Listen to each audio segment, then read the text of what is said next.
Bishop, let's squeeze another question in here before we run Let's out of get time. Barb in, can we? Yeah, from Epiphany of the Lord Parish, dear Bishop, how do you balance saving for the future through retirement accounts with Jesus' parable about the man who stored what he had in bigger and bigger barns from Luke chapter 12? I know this is an extreme example, but I have just been struggling with the idea of so many of us putting back money for the future when there are people in need right now. Thank you, Barb. So thank you, Barb, so much, and thanks for writing from Epiphany of our Lord. So people might not know Luke chapter 12, and that's why I just opened my Bible. Why? Go to the sources, right, Barb? Mm-hmm. So just a note, interestingly, the title for Luke 12 under beginning with chapter 16, Barb, is Parable of the Rich Fool. Please note the wording, Barb. It says, Jesus told them a parable. There was a rich man who had land produced of a bountiful harvest. He asked himself, what should I do? I don't have a space to store my whole harvest.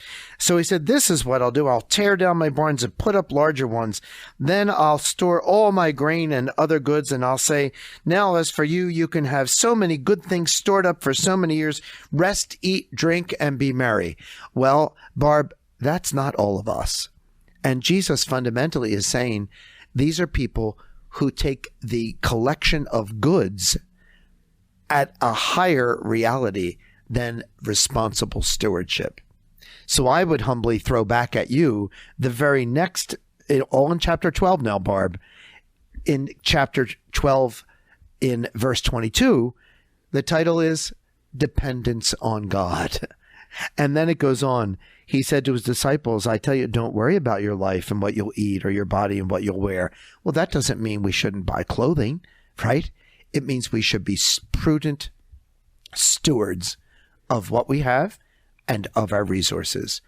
If I told parents that they have a family and that they shouldn't put money away for their children to go to school, I think that would be pretty foolish.